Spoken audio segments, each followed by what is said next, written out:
Dans le désert du Koweït, il est 5h47 du matin lorsque l'équipe américaine chargée d'une batterie Patriot sur la base aérienne d'Ali Al-Salem effectue sa relève de garde habituelle sous la rampe de lancement.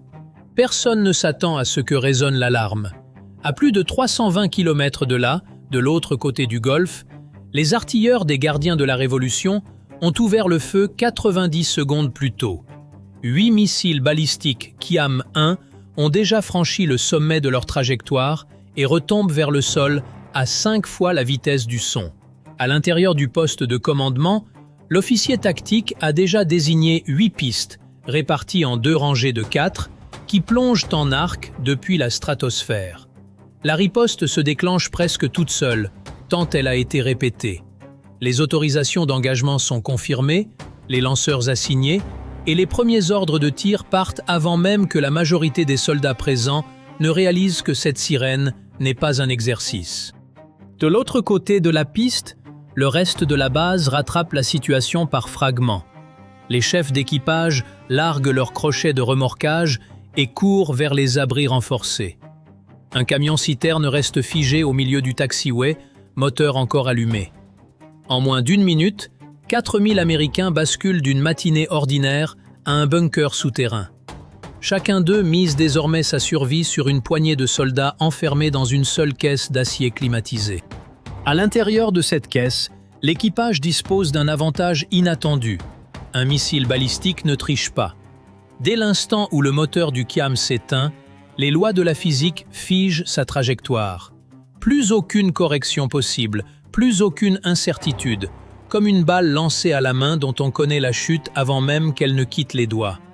En quelques secondes après la détection radar, le système calcule les 8 points d'impact prévus, et tous se trouvent à l'intérieur du périmètre de la base. Le vrai piège, ce n'est pas la trajectoire, c'est le chronomètre. Cette même physique qui rend la trajectoire prévisible permet aussi à l'ogive d'atteindre 5 fois la vitesse du son en approche finale, laissant à peine quelques minutes à l'équipage pour intercepter 8 objets tombant du ciel. Le premier module de tir signale qu'il est prêt. Le second suit. Le 3e niveau est déjà activé. Les conteneurs sont inclinés comme des revolvers chargés et l'antenne radar reste fixée vers le nord. Cette plaque plate, montée sur remorque, c'est le radar AN/MPQ-65 et il ne tourne pas comme un radar d'aéroport. Il dirige son faisceau vers un seul secteur et le réoriente électroniquement des milliers de fois par seconde, assurant simultanément la recherche, la poursuite et le guidage des intercepteurs sur cette même portion de ciel. C'est un peu comme un joueur d'échecs affrontant 30 adversaires en même temps. La limite ne vient jamais du nombre de parties, mais du temps disponible pour chacune. En ce moment précis, tout est tourné vers le nord, et derrière cette façade électronique, il n'y a qu'un pari calculé. Le premier voyant vire au vert. Les intercepteurs Patriot Advanced Capability 3 jaillissent de leur tube dans un sifflement, enveloppés de colonnes de flammes blanches, corrigent violemment leur trajectoire et foncent vers le nord. Quelques secondes plus tard, un mannequin de plomb en forme de trou de serrure traverse la ligne côtière. Un nuage de débris incandescents poursuit sa propre trajectoire balistique, arrachant des fragments sans jamais viser un point précis. Un murmure de soulagement désordonné parcourt les murs de l'abri. Aucune ogive n'a atteint sa cible. L'intercepteur Patriot Advanced Capability 3 ne détruit pas un missile balistique en l'accompagnant. Il le neutralise par collision directe. 12 missiles par lanceur, chacun coûtant environ 4 millions de dollars, guidés par un radar actif en bande K, logé dans le nez de l'engin. Ce petit radar embarqué crie littéralement dans l'obscurité et oriente son regard vers tout ce qui lui répond. Un moteur à double impulsion déclenche sa seconde combustion pour la phase finale du vol, tandis qu'une ceinture de petites tuyères de contrôle d'attitude ajuste le fuselage sur la ligne d'interception. La collision se produit à une vitesse de rapprochement supérieure à 8 fois la vitesse du son. À cette vitesse, un simple nuage d'éclats ne ferait qu'arracher les gouvernes, laissant l'ogive poursuivre sa chute vers le sol. La fusée de proximité ne dispose que de quelques microsecondes pour décider. Seul un impact direct règle la question. Décalez le point de collision de quelques centimètres et il ne reste plus rien à fusionner.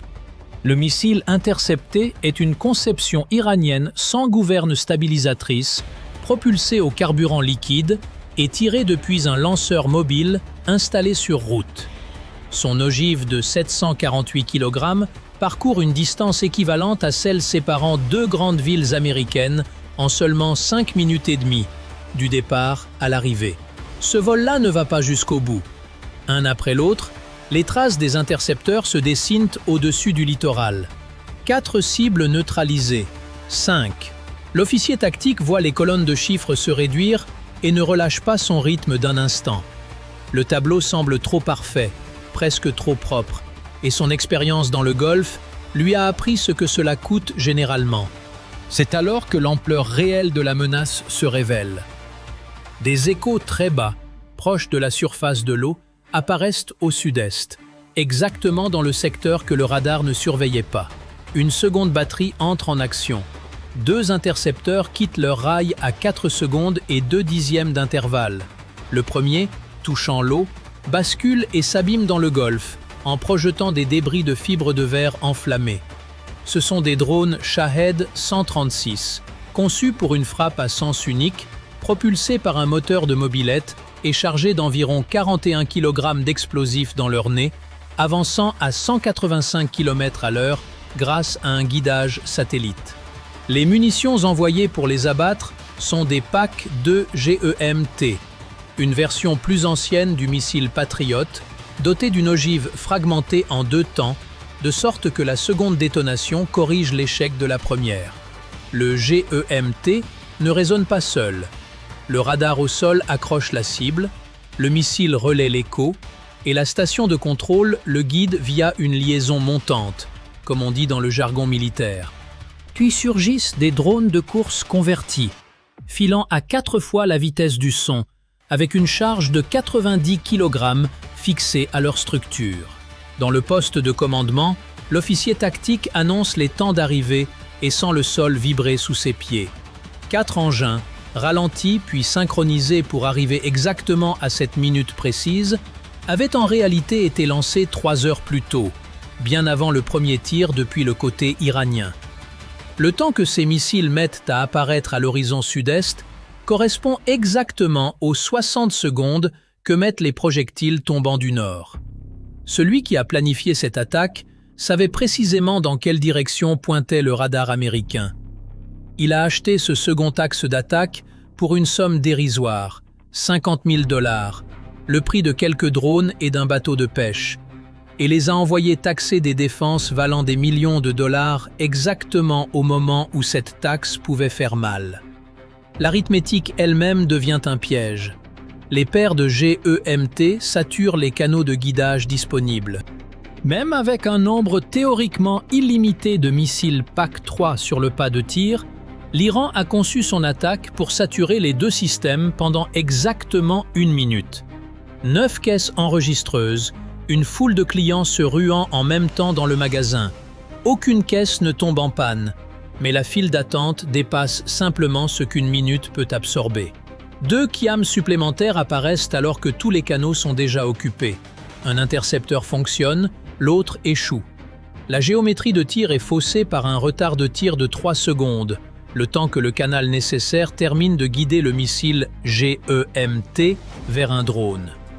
L'officier tactique suit la dernière portion de trajectoire, le dernier kilomètre encore protégé, et il n'y a plus rien dans le ciel pour l'intercepter.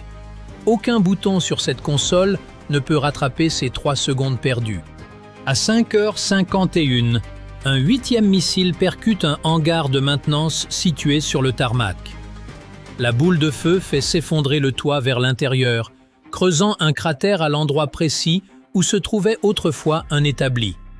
Un seul hangar. Voilà tout ce que l'Iran obtient ce matin-là, et ce coup-là ne visait pas le bon adversaire.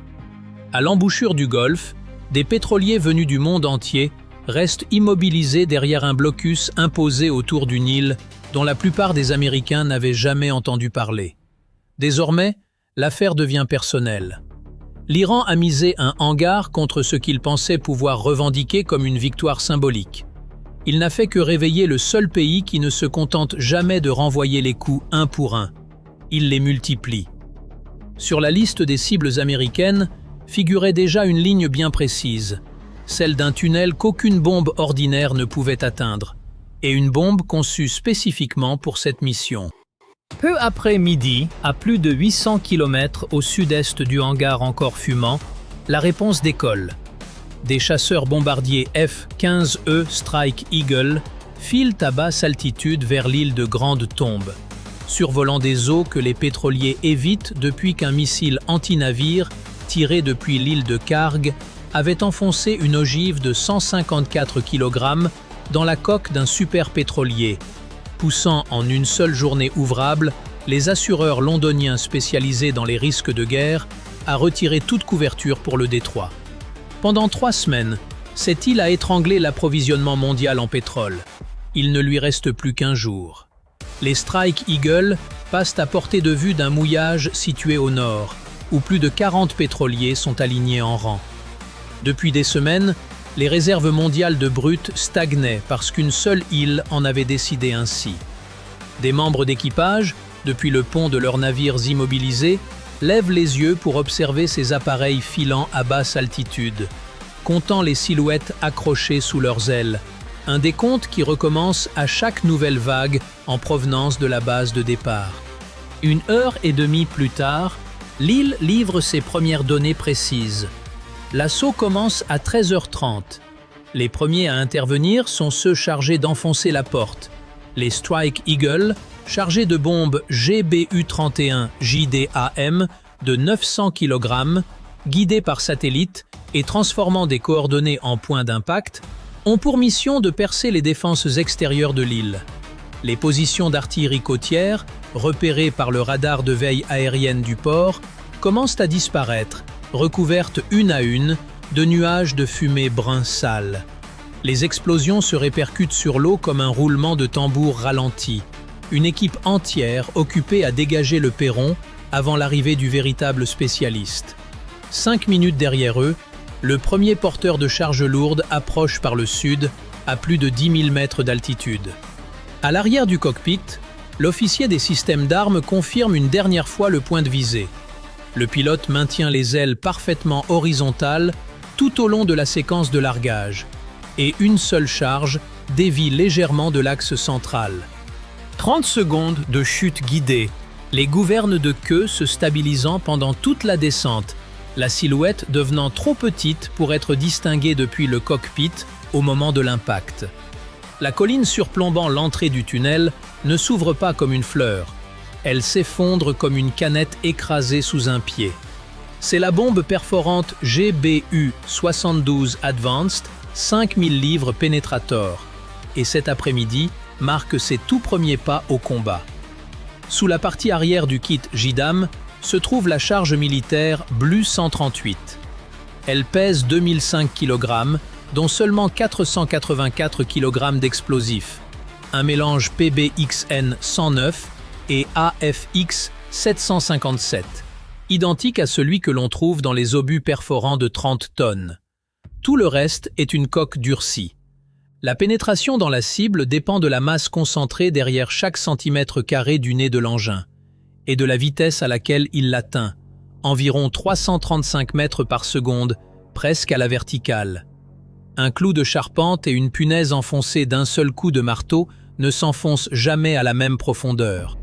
Chaque Strike Eagle transporte exactement une de ces bombes, fixée sous le fuselage comme un clou de rail sous une voiture de course. Alors, où trouve-t-on le marteau le plus lourd de l'arsenal? La bombe perforante massive pénètre plus profondément que n'importe quelle autre arme américaine, mais seuls les bombardiers B-2 peuvent la transporter, 2 par appareil. Et les 19 B-2 en service sont tous basés sur la base aérienne de Whiteman, dans le Missouri. Un aller-retour depuis cette île leur prendrait plus de 30 heures. Cela représenterait une seule vague par jour, avec chaque point de visée figé 24 heures à l'avance, un mécanisme de siège que l'on vise la veille pour frapper le lendemain. La GBU-72, elle, est déjà accroché sous un chasseur présent dans la zone de combat, à quelques minutes seulement d'un ravitailleur. Frapper, évaluer, se repositionner, frapper encore. L'Iran avait renforcé cette île pour résister à l'arme américaine la plus puissante. L'Amérique a préféré livrer 24 bombes d'une conception mieux adaptée. Vers 13h45, l'opération devient presque mécanique. Les appareils franchissant la côte larguent leur charge, puis filent vers le sud, rejoindre un ravitailleur C-46 Pegasus, positionné à environ 130 km au large, perche déployée. Personne ne tourne en rond dans le ciel, tout le monde avance en boucle continue. C'est le ravitailleur qui impose le rythme. Un Strike Eagle en puissance militaire consomme du carburant à un rythme qui ne permet qu'un seul passage sans attente prolongée en vol. Chaque appareil largue 4,5 tonnes de charge, accélère à environ 890 km à l'heure, perd de l'altitude et repart. Après chaque impact, la poussière et les débris projetés mettent 2 à 3 minutes à retomber avant que le groupe suivant puisse distinguer sa cible. C'est ainsi qu'un nouvel élément apparaît au-dessus de la plage toutes les 7 minutes et demie. 12 formations de 2 appareils contre environ 20 points fortifiés. 90 minutes d'activité continue au-dessus de l'île, de 13h30 à 15h. Une véritable chaîne de production où le ciel tient lieu d'usine. Et rien ne vient ralentir ce rythme, car ces 90 minutes représentent exactement le temps dont disposent les défenseurs de l'île pour riposter avant que tout ne soit verrouillé. Voilà pourquoi ce sont ceux qui enfoncent la porte qui frappent en premier. Une troisième vague illustre concrètement cette mécanique implacable. 2 F-15 décollent et filent vers le nord-ouest à plus de 10 000 mètres. L'île, d'abord simple tache floue sous le nez de l'appareil, se transforme en silhouette noyée de fumée. À l'arrière, les officiers récitent leur liste de vérification de façon quasi automatique. Coordonnées, réglage de la fusée, signal d'armement. Les ailes restent horizontales. Les 2 appareils larguent leur charge au même instant, puis virent ensemble vers le sud, l'un d'eux encore à une demi-heure de son point de destination. Derrière eux, 2 geysers bruns jaillissent de la chaîne montagneuse, l'un au niveau de l'entrée, l'autre au niveau d'une bouche d'aération, les 2 verrouillés. Les analystes chargés de l'évaluation radar confirment les 2 impacts en toute clarté. La confirmation est transmise en chemin vers le ravitailleur, tandis que l'élément suivant est déjà en approche. Sur la côte est, le coût du nettoyage commence déjà à grimper. Le carburant en feu et la roche pulvérisée forment un voile gris-brun qui s'épaissit d'une minute à l'autre au-dessus de l'île, sans que les appareils attaquants n'y prêtent encore attention.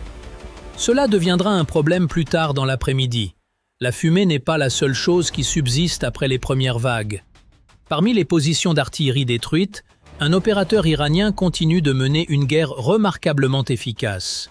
Cet opérateur radar posté au-dessus du port a passé 3 années à préparer précisément ce scénario. Son système de surveillance côtière, SCCR 270, fonctionne encore parce qu'il refuse de crier trop fort. L'appareil pourrait émettre à pleine puissance, en kilowatts. Il choisit plutôt d'émettre à quelques dizaines de watts seulement, créant l'équivalent d'un murmure discret plutôt qu'un cri. Les capteurs américains, chargés de détecter les émissions, se nourrissent de niveaux de signal, et cet homme ne leur donne presque rien à saisir. Le prix de ce murmure, c'est une image dégradée. Son faisceau en éventail indique un gisement précis à un demi-degré près et une portée maximale d'environ 25 km, rien de plus. Un télescope plat, totalement incapable de mesurer l'altitude. Mais il a mémorisé la géométrie d'approche que privilégient les avions américains. Désormais, il lui arrive selon un horaire quasi réglé comme une horloge. Il transmet les cibles, une à une, aux équipes dissimulées derrière la crête, tandis que la chaîne américaine continue de lui livrer des proies. À 14h02, un missile quitte l'île en laissant une fine traînée blanche et aucun récepteur d'alerte radar en service ne détecte quoi que ce soit. L'avertissement vient des yeux d'un coéquipier, pas d'un système électronique. Missile en vol, à droite. La bombe GBU-31, en pleine descente depuis plus de 4500 mètres, effectue un virage brutal. L'ogive explose à environ 193 mètres derrière l'appareil, suffisamment près pour qu'un réacteur logé dans l'aile ricoche à travers la fumée de sa propre quasi-collision. En dessous se trouve Thunder, le tout nouveau système de défense aérienne à courte portée iranien, version modernisée du système Majid présenté lors des manœuvres Eqtedar en janvier 2025, qui tire des missiles guidés par une tête chercheuse infrarouge. Le cockpit reste silencieux, car rien n'émet de signal détectable. À l'intérieur du poste de tir, l'équipage suit l'appareil sur un écran électro-optique. L'image thermique est agrandie au maximum. Le tireur incline son regard vers l'écran, faisant glisser son viseur le long d'une ligne invisible dans le ciel. Dans les écouteurs résonne un crépitement caractéristique. La sueur coule le long du col. Le lanceur n'a rien tiré et les chasseurs n'ont reçu aucune alerte. Leur problème n'a jamais été la discrétion, mais bien le partage de l'information. L'azimut transmis depuis le port n'indiquait pas l'altitude et la caméra thermique ne couvre que quelques degrés de ciel à la fois. C'est comme un observateur capable de désigner une autoroute sans pouvoir indiquer le pont qui la surplombe, pendant que le tireur fouille chaque niveau d'un échangeur alors que le véhicule file à 140 km/h. Chaque seconde de recherche déplace l'appareil de près de 55 mètres supplémentaires. Le temps que le viseur se stabilise et que la tête chercheuse capte enfin le signal nécessaire, le seul tir encore possible se trouve tout juste à la limite de portée du missile. Une cible qui traverse la trajectoire à un angle croissant, plus vite que le moteur du missile ne peut compenser. Un bon équipage, une arme adaptée, mais une fenêtre de tir trop étroite. Les débris continuent de retomber, tandis que l'appareil s'écarte déjà. Pourtant, la trace du tir a révélé la position, et le missile JDAM suivant pulvérise l'installation avant même qu'elle n'atteigne la lisière des arbres. Mais l'opérateur du port avait transmis les cibles à 2 équipes de tir avant l'assaut, et la seconde n'a pas encore ouvert le feu. La frappe suivante se concentre alors sur la seule cible qui ait jamais vraiment compté, le lanceur de combat, quelque part sous l'épaisse fumée. La force navale des gardiens de la Révolution, cette force parallèle conçue pour la guerre asymétrique, n'a pas défendu cette île avec des blindés face à l'aviation américaine, mais avec des ouvrages de génie civil. L'entrée du tunnel, à mi-pente de la colline, n'est que la porte d'accès visible d'un véritable système enterré.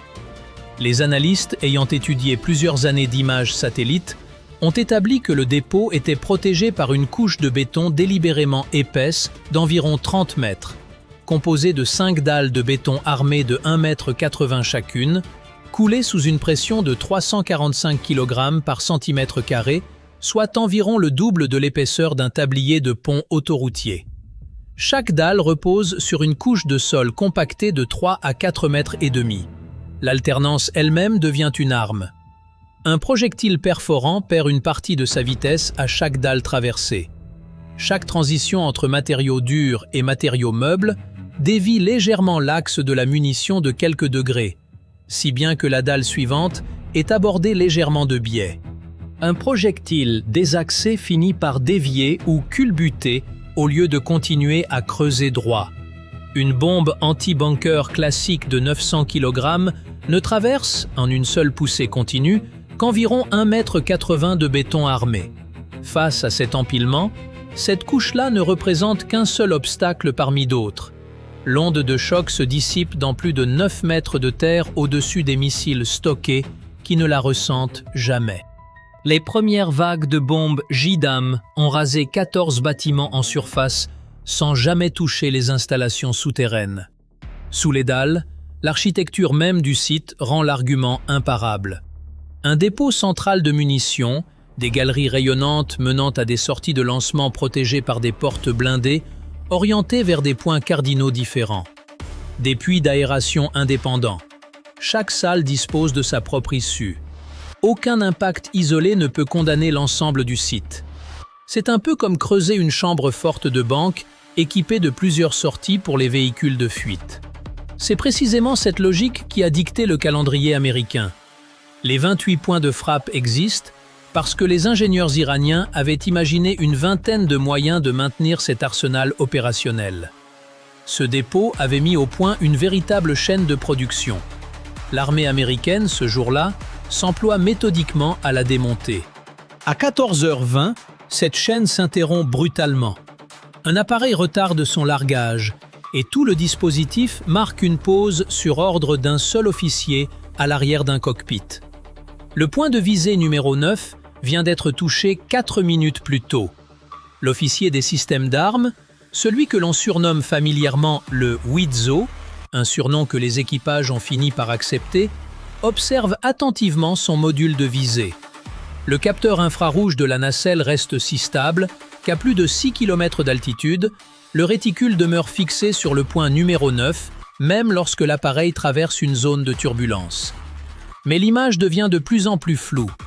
La destruction de l'île elle-même en est la cause. Carburant en feu, béton calciné, un rideau de fumée qui s'épaissit sans discontinuer depuis 13h30. Chaque colonne de fumée devient un point chaud parasite sur le spectre qu'il observe. Le niveau de carburant impose son propre compte à rebours à la formation. Quelque part en dessous, une seconde équipe du système Thunder profite justement de cette pause. L'équipe déclarée neutralisée renvoie en réalité son détachement de l'autre côté de la ligne de feu, à travers un écran de fumée créé par le camp adverse lui-même. Dans un chasseur biplace, la répartition des tâches est simple. Le pilote garde l'appareil en vie. L'officier des systèmes d'armes garantit le résultat de la mission. À cet instant précis, c'est à ce dernier de jouer sa part. Une brèche s'ouvre dans la fumée, et pendant un bref instant, l'image infrarouge s'illumine de blanc. Une ouverture encore chaude, révélatrice, pousse à réclamer une nouvelle frappe immédiate sur ce même point. La frappe atteint sa cible, et l'entrée s'effondre sur elle-même sous l'effet d'un second projectile perforant. Des blocs de pierre dévalent en cascade, jusqu'à ce qu'il ne reste plus rien à niveler à cet endroit. Le décompte reprend son cours. En coulisses, l'opérateur de la perche de ravitaillement du KC-46 a transféré, en une seule journée, plus de carburant qu'au cours des 3 derniers mois de mission cumulée, livrés exactement au bon moment. 11 cibles neutralisées, puis 13. À 16 heures, la seconde équipe du système Thunder tente son unique tir à travers la brume, visant un appareil qui s'éloigne déjà. Le tir manque sa cible de près d'1 kilomètre, la géométrie de tir étant devenue intenable, et le lanceur se déporte de son axe avant même d'avoir achevé sa rotation. 19 cibles neutralisées. Chaque entrée effondrée devient une porte verrouillée de l'extérieur. Un avion, une bombe, un trou. Vers 14h50, il ne reste plus qu'un seul accès à traiter. Le dépôt central de munitions, la salle la plus profonde de toute l'île. L'arme conçue pour cette mission précise avait déjà été larguée des milliers de fois avant même sa fabrication réelle. Les ingénieurs de la base d'Eglin avaient testé la GBU-72 dans le cadre de programmes hydrodynamiques, des modélisations physiques traitant l'acier et le béton comme des fluides soumis à des pressions de plusieurs millions de livres. Chaque simulation posait les mêmes questions. L'angle d'impact devait rester à quelques degrés de la verticale. La déviation à chaque interface entre béton et sol devait être maîtrisée sous des charges atteignant des dizaines de milliers de fois la gravité. Et la fusée devait rester opérationnelle tout au long du trajet. Les ingénieurs avaient étudié les méthodes de défense adverses jusqu'à en tirer une conception définitive, puis avaient validé son efficacité sur des rails de test propulsés, en testant la bombe sur du béton instrumenté, avant un tir réel effectué au-dessus du polygone d'essai d'Eglin en 2021. Ceux qui avaient creusé ce dépôt ne pouvaient que supposer la nature de cette arme. À Eglin, en revanche, personne ne devait deviner ce qui se trouvait à l'intérieur du dépôt. Ils le savaient déjà par leurs propres essais. À 14h57, le dernier appareil franchit la côte, et toute l'île en dessous disparaît sous la fumée. 19 entrées effondrées et une seule pente de colline encore intacte au milieu de tout cela. L'officier des systèmes d'armes confirme les coordonnées sur un terrain dégagé. La soute s'ouvre, l'appareil, allégé de plus de 2 tonnes, reprend brutalement de l'altitude et amorce un virage vers le sud. Tout repose désormais sur une fusée de la taille d'une boîte de conserve. Une couche de trop en amont et l'explosion n'atteindrait jamais la salle visée. À 14h58, le dernier tir de GBU-72 perce le toit du dépôt central de munitions. Depuis plus de 6 km d'altitude, l'officier des systèmes d'armes observe le point d'impact à travers sa nacelle. Un nuage gris. Une fraction de seconde de silence apparent. Puis, toute la colline se soulève d'un coup. À l'intérieur du fuselage, l'équipage ressent chaque couche traversée durant la descente. Béton, terre, encore du béton, et le feu ne cesse de progresser jusqu'à ce que toute résistance disparaisse à l'intérieur même de la salle visée. C'est seulement à cet instant que le véritable spectacle commence. À l'intérieur de la chambre, ce toit à 5 couches, conçu pour résister à toute attaque extérieure, se retourne désormais contre elle-même.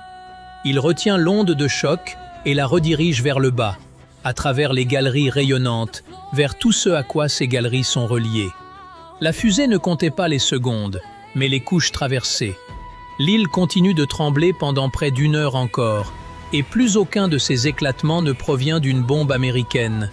Les missiles Nour et Kossar, stockés, se déclenchent en chaîne, les uns après les autres.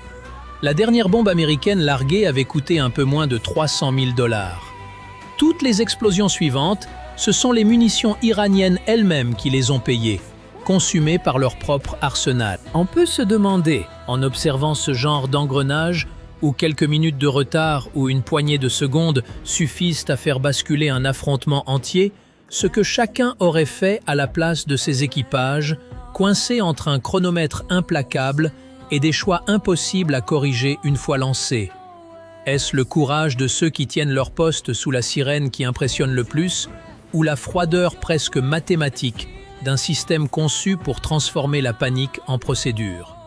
Chacun jugera selon sa propre expérience de ce que représente vraiment tenir bon quand tout semble s'effondrer autour de soi.